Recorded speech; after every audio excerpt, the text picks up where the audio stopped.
Em chào anh chị, em xin phép gửi anh chị video quay lại điểm quy hoạch BGG HH1 Hoàng An Hiệp Hòa Bắc Giang.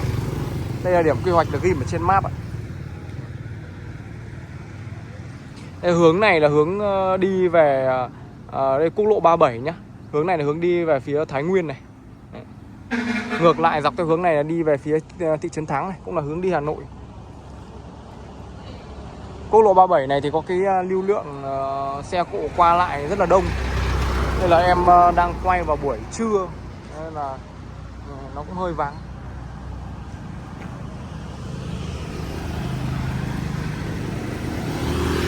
Khu này thì cũng tập trung khá là nhiều các cái dịch vụ kinh doanh, điện thoại, thẩm mỹ, quầy thuốc, tạp hóa tương đối nhiều.